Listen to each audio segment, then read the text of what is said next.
Recording in progress. Yeah, you're able to leave if people want to leave. You can. Deputies asked to hold just for a minute. Oh, I didn't know that. Sorry. Till they bring her in. Yeah, that's okay.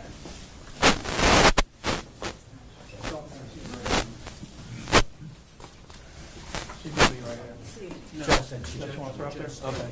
When they didn't move these. Here, you then- want to let them out? Danny, can I let them go now? Yeah, he should be down the hall. All right, guys.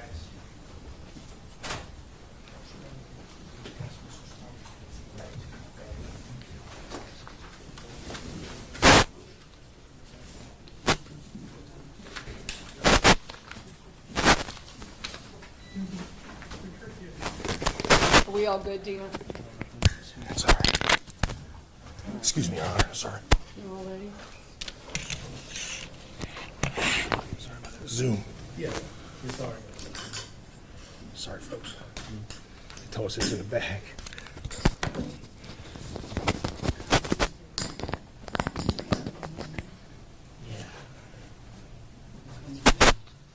You ready? Yes, sir. I tend to do a lot of adjusting, so. This is case number 2020 CR 292, State of Ohio versus Breyona Reddick. She is present in court today, represented by Attorney Schwartz. State of Ohio is represented by Attorney Steve Mishniak. Mr. Mishniak. Thank you, Your Honor. I've had an opportunity to review the pre-sentence investigative report as well as the sentencing brief or sentencing memorandum that the defense filed. I take no issue with either. I think they're both accurate as to a reflection of the law. In addition, there is a number of letters and emails and references that were filed on behalf of the defendant. I had opportunity to review each of those. I have no objection to making those a part of the record. The state of Ohio, in this instance, does wish to make a part of the record a victim impact statement in regards to this matter. The deceased child that is the subject of the victim in this indictment, his father is Ronnelle Pride, and Ronnelle is attending this sentencing hearing today via Zoom with the court's prior approval to give that victim impact statement. He is, we've arranged to do that, and I believe he is on the court's monitor, and at the appropriate time, the state is going to allow Ronnelle to make a statement. As the court may or may not be aware, during the pretrial run-up, the state of Ohio did have DNA testing done to the deceased child, and it did come back that Ronnelle was the father and Brianna the mother to that deceased child. So we felt it appropriate. I had a chance to visit with Ronnelle a few months back, myself, Prosecutor Kaya, and Investigator Hargett. He was genuinely impacted by this. I had a chance to speak with him about it, and it's always difficult, as the court's aware. You've dealt with many of these types of cases that are just sad all the way around. Ronnelle is obviously upset that his son will have a life not lived, was really only here for a very short time. And I know he wants to address the court. I believe attached to the PSI was a written statement from him.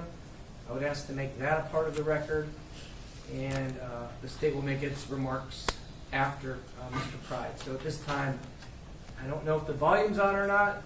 Hopefully we can do that. Mr. Pride, can you hear us? If you can, raise your hand. Okay. Is the speaker on? I don't see the speaker. Oh, Yeah, give us 1 second. it was always Normally right here. Do He- you know where's he's our going to speaker? Dana. He took the keys to go ask Dana. Here she is right here. Hey, where's our speaker? It's up there, Judge. It should be on. Oh, Yep, I can hear sound coming out of it. You can unplug it if you want. Yep, we can just I just don't think they can maybe hear it when it's back here. All right, Mr. Pride, go ahead. You can go ahead and address the court. I ask that you keep your remarks to the judge and go ahead and give your impact statement on behalf of yourself as well as your son. Just want to say that I'm very impacted on what happened to my child, and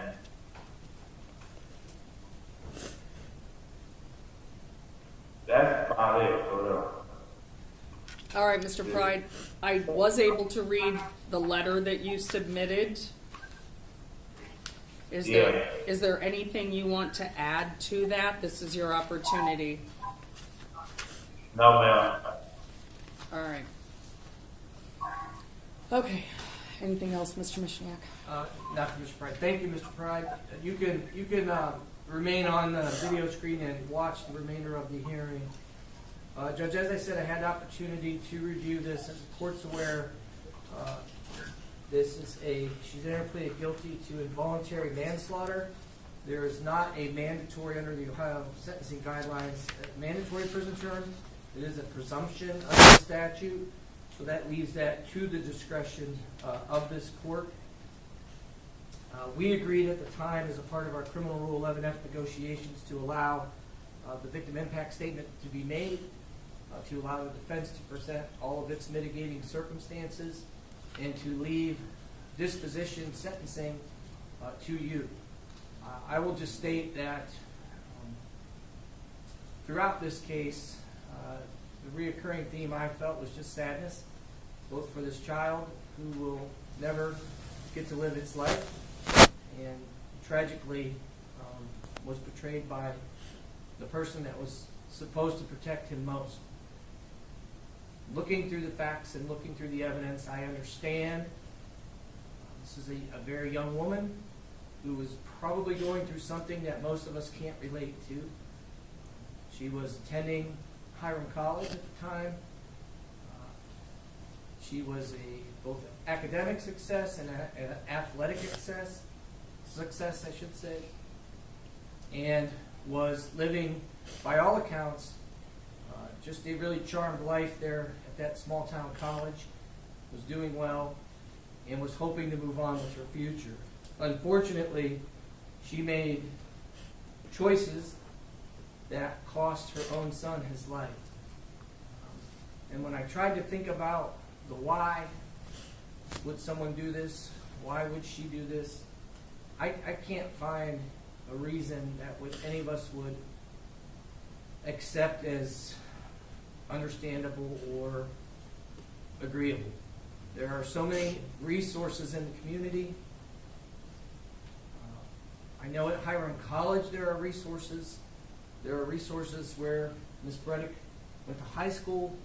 There are resources throughout to help young women who find themselves in a position of an unexpected pregnancy. I can only theorize that Ms. Reddick was in denial, that she procrastinated in trying to deal with this. Whatever mental health issues she was dealing with, whether it be depression or whatever she was going through at the time, she was an adult. She knew she was pregnant, and she chose inaction over action, almost as if it was just going to go away on its own. And unfortunately, that inaction that she paralyzed herself with went all the way up through a full-term birth that occurred in that dorm room on that night. And it is sad because this child lost its life, and Ms. Reddick is going to most likely lose a portion of her freedom and a portion of her youth that she will not get back. But she does have a bill to pay. This court, our laws, our sentencing guidelines are about accountability, and this court needs to hold her accountable for her actions. I am sure, I've seen Ms. Reddick throughout. She appears genuinely remorseful.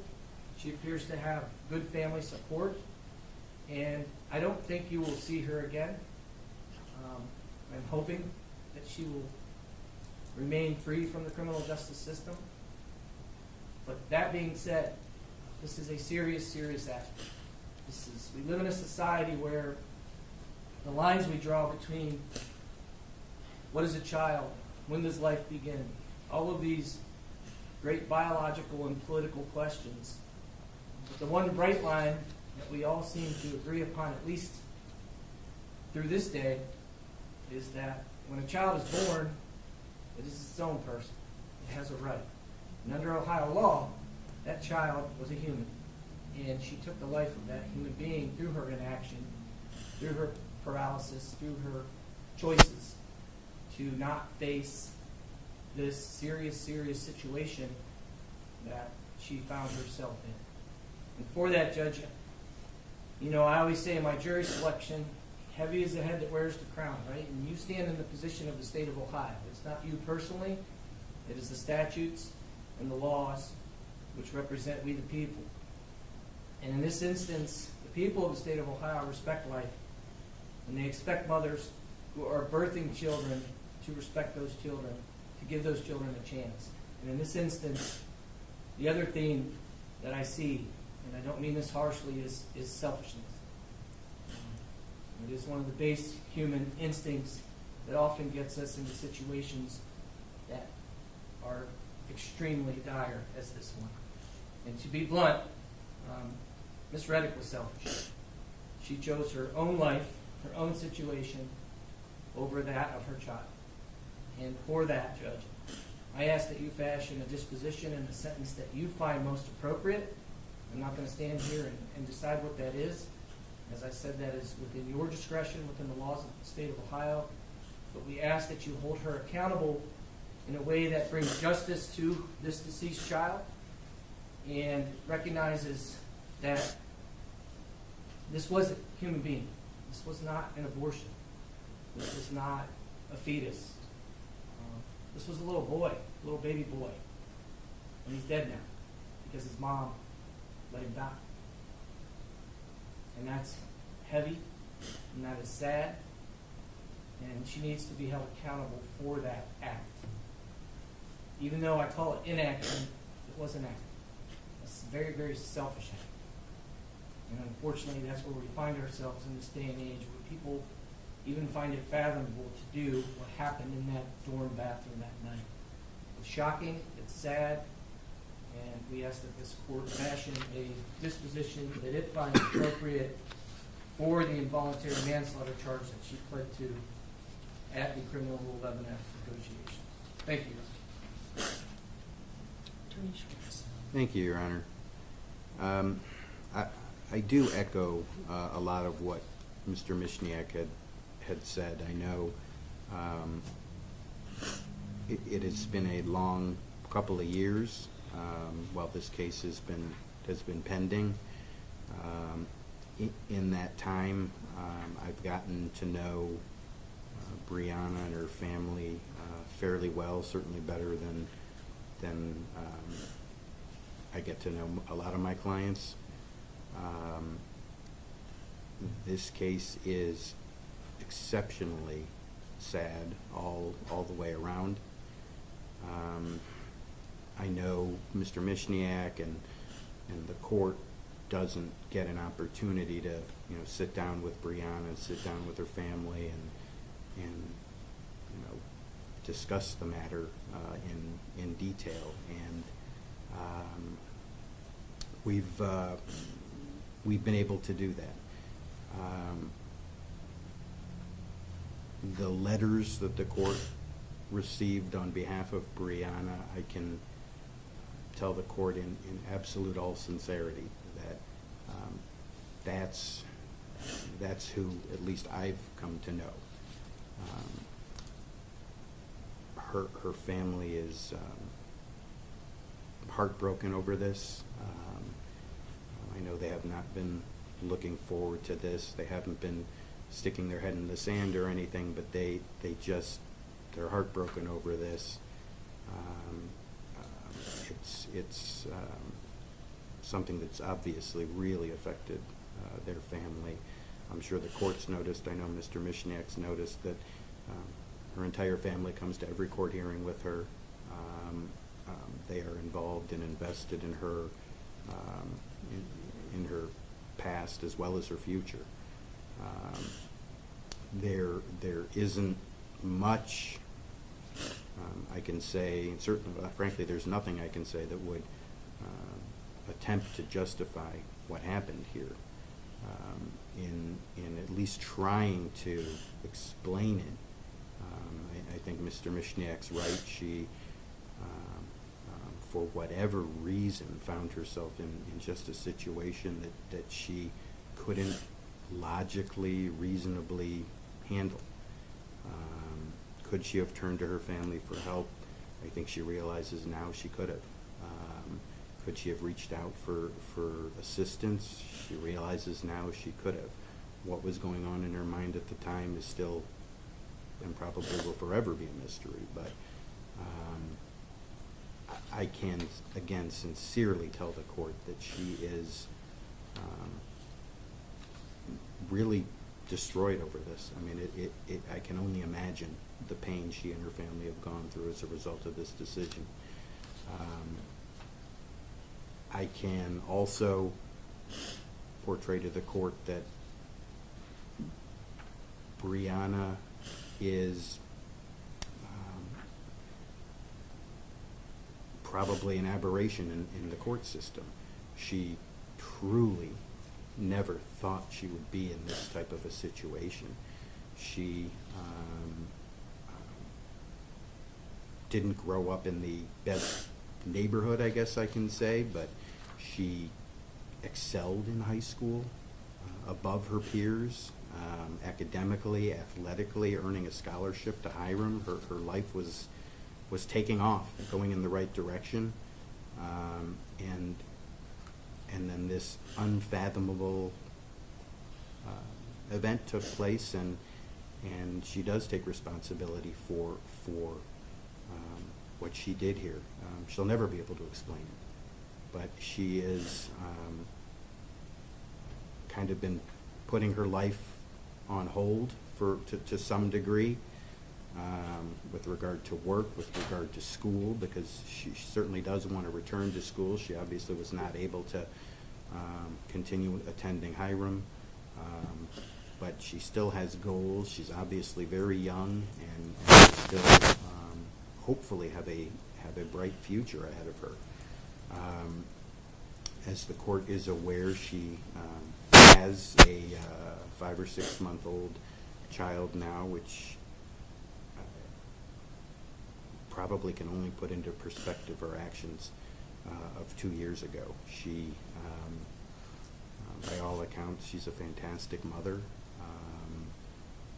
fantastic daughter, a good worker. She's just, as I said, this is just an aberration, and a very serious one at that.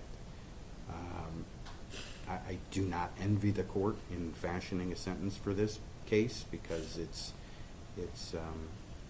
clearly a serious offense, but the person standing before the court is not someone who's ever had any experience in the criminal justice system, and I can say confidently never will again.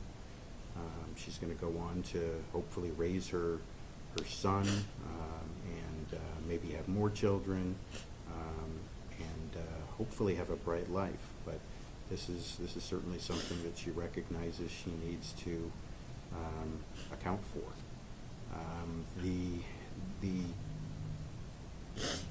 The charge for which she pled guilty to is not a mandatory prison term, which means the legislature thought that some cases are call for community control sanctions. Some defendants are I don't want to say worthy, but some defendants can avail themselves to certain community control sanctions. It is proper in some cases with this type of serious charge that people can avoid the prison system, which certainly punishes people I think can also do some harm to people that are in the position that Brianna is in now. I do know that if the court were to allow Brianna to be on community control and avoid the prison system, this court will not have any issues with her for the next however many years. I can let the court know that Brianna will always, throughout this case over 2 years, she's texted me, called me. She's done everything I've asked of her. She's never made an excuse for anything. It's just, I guess to put it bluntly, I have not been looking forward to this day for quite some time because I feel like I've gotten to know Brianna and her family a little bit. But I don't think the court will regret putting her on community control and rehabilitating her, maybe figuring out why this happened, and make sure it never does again. She has aspirations and dreams and a fantastic family, and I just know that the court will not regret putting her on community control.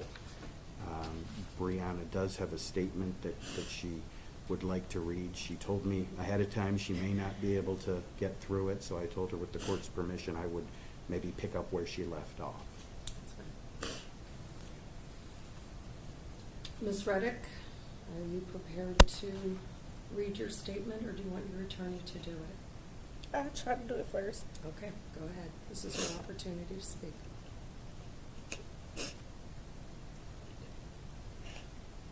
My name is Breyona Reddick. I'm a 21-year-old daughter, and amongst many other things, I am proud to say I'm a mother. I want to first start off this letter by apologizing to you, Judge, for bringing such a case into your courtroom, and to my family who I have put through more than they could possibly bear. October of 2019, I made the biggest mistake, or for lack of a better term, a lapse of judgment. I am able to admit and take full responsibility in knowing that what I did was wrong and completely unacceptable in every way, shape, or form. But my feelings of fear got the best of me. Every day since then, including today, my heart has been full and heavy of pain, hurt, and regret. I was young, alone, and afraid, which I understand aren't excuses that could ever make up for my actions. Nothing can ever make up for what I did, and I'm willing to accept that. Looking back on the situation, there are so many things I could have done different and wish I would have done differently. Most importantly, I should have been honest with myself, and not only myself, but my family. I truly do wish I can go back and change everything from that day. The last 2.5 years have been the absolute hardest I've ever experienced. From losing a child, from not only losing a child, but losing the entire future and career I had set for myself, and most recently my job. I feel like everything happened so fast, and in the blink of an eye, everything I worked so hard for was snatched from me, all in a matter of seconds. If I should be upset with anyone, it should be myself. I put myself into a situation and a place I've never imagined or wanted. I picture myself being in a lot of places in life.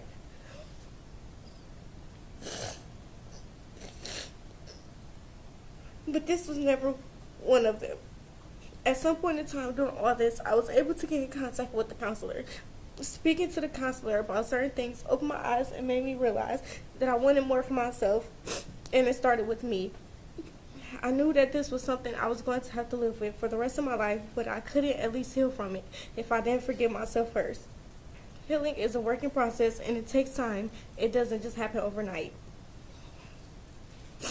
Every day I wake up, I try to become a better person than I was the day before. Some days are a lot tougher than others, but I remember that I have to stay strong not only for myself, but those around me. My entire family means the absolute world to me.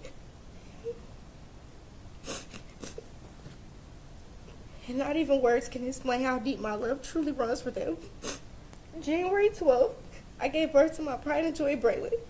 He has played a huge part in my life these last 5 months and has shaped me into being the person I am standing here today. He is my peace and happiness when things for me get hectic. He is who made everything for me perfect, and for him I am grateful. Braylon deserves nothing but the complete best version of me, in which I am working so hard on being for him every day. I have a younger sister and 3 nephews who need me a part of their life just as much as he does. Everyone who truly knows me knows that I would genuinely give my last to those I love. I play such an important role in my family's lives in all different individual ways. I pray you see the good in me beyond my bad decision making in the past and allow me a second chance here today.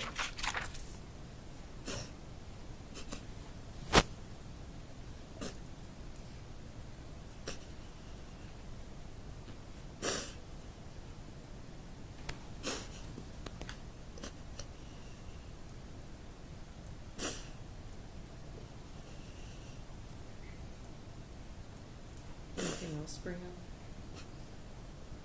No, Your Honor.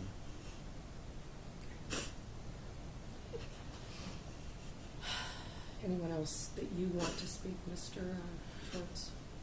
No, Your Honor. I think the family made their positions. And I did known. review those, so I Thank just you. want to make sure there was nothing further. All right. All right, Ms. Reddick, I have reviewed the pre-sentence investigation, certainly read the sentencing brief. Your attorney did provide a number of letters that I reviewed.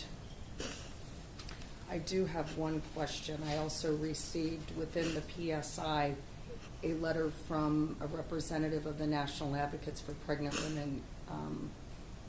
Was that an agency that you reached out to, Mr. Schwartz, or is that something that they did on their own? I believe that was on their own. They Okay. had spoken to some advocates. All right. I was just curious, obviously.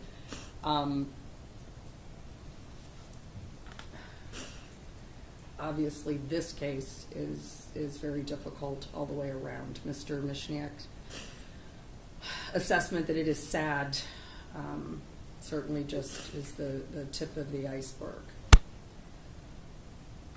But in my review of the pre-sentence and taking into consideration all of the information that is provided,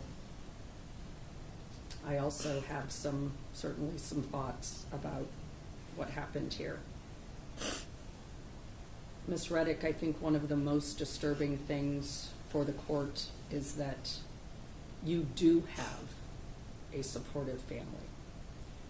You have coaches who worked with you during high school. They wrote me letters. You have friends. And you were a very, very intelligent girl. I can tell that from the beginning, from you addressing the court. And that is certainly the most difficult thing for me to wrap my head around, is how an extremely intelligent girl who had her whole life ahead of her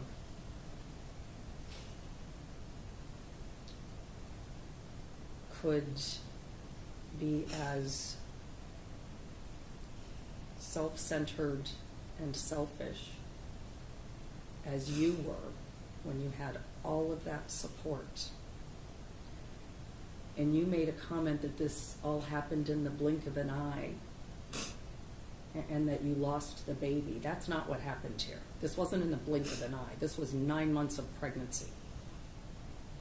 This was your efforts to hide the fact that you were pregnant from the people who loved you and cared about you so that you could stay in school. This wasn't just a bad decision. This was the death of a child. I heard the testimony, you were here as well, when we had the hearing that the experts spoke in regards to whether or not your child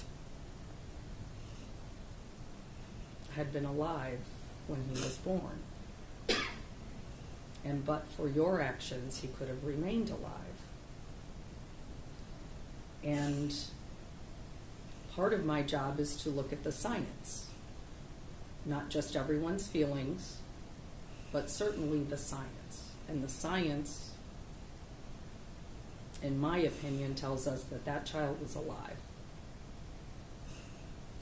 And his last moments and first moments were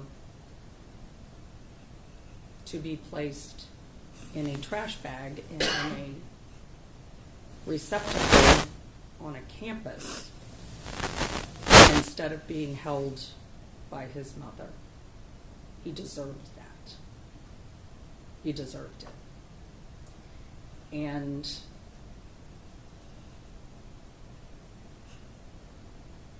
I know that following this birth, you denied being pregnant, you denied all of it to all of the authorities. And maybe that was your way of dealing with the horror that happened in that bathroom. But you don't get a pass by claiming you don't remember and you didn't know what was going on. The circumstances surrounding the birth of your son, Braylon, I'm not privy to all that information, obviously, but I do have a question for you. Did your family know you were pregnant with him? Yes.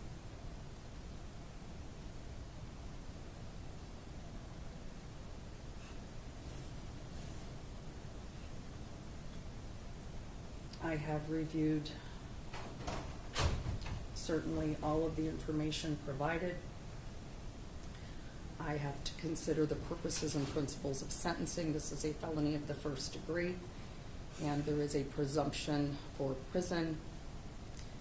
But after considering the purposes and principles of sentencing, I am finding that you are not amenable to community control sanctions and that a prison sentence is consistent with the purposes and principles of sentencing.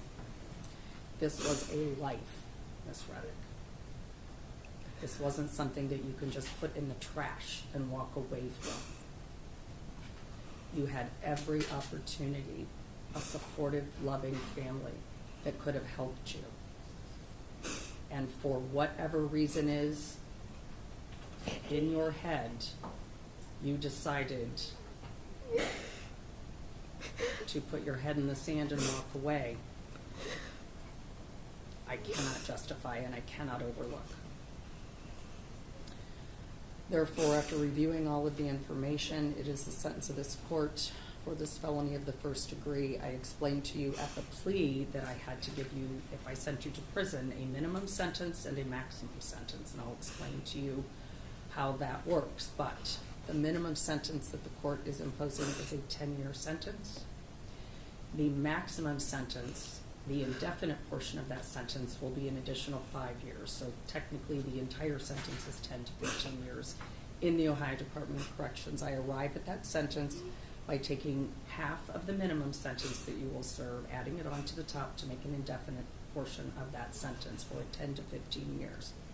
There is a presumption that you would be released at that 10-year sentence by the Ohio Department of Corrections, but it is up to them whether or not you remain incarcerated past that 10-year minimum sentence. It is not up to the court. They will look at things such as your behavior while you were incarcerated, the threat that you pose within the institution, the threat that you would pose to the community out of the institution. They will take into consideration any programming you attend while you were in the institution, and they will make that decision. But there is a presumption that you would be released at that 10 years. The maximum sentence that you can be held is a 15-year sentence. From my sentence, you have a right to appeal within 30 days of my sentencing entry. If you can't afford an attorney, one would be appointed for you. And if you can't afford the documents, they would be provided to you without cost. And under federal law, you may not own or possess a firearm. Upon your release from prison, the Adult Parole Authority will supervise you for 5 years. During that time, if you violate their rules, they can send you back to prison for up to half of your original sentence. And if you commit a new felony, that time could be run consecutively up to 1 year upon your new sentence. I'm not going to impose court costs or a fine. Ms. Reddick, as you know, I've been dealing with this case from the beginning as well. There is nothing that disturbs me more than having to send a young woman to prison who, by all likelihood, should be graduating from college and being the success story that you started out as. But I also cannot overlook really the depravity that it took for you to take this child and toss him away like garbage.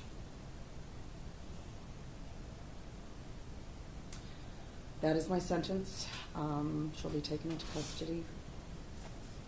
Mr. Mishniak, anything further? Nothing further. Mr. Schwartz, anything No. further? Thank you.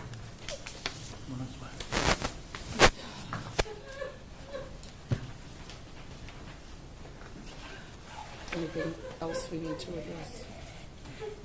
Anything else we need to address? Anything else, Mr. Schwartz? No, Your Honor. We're in recess.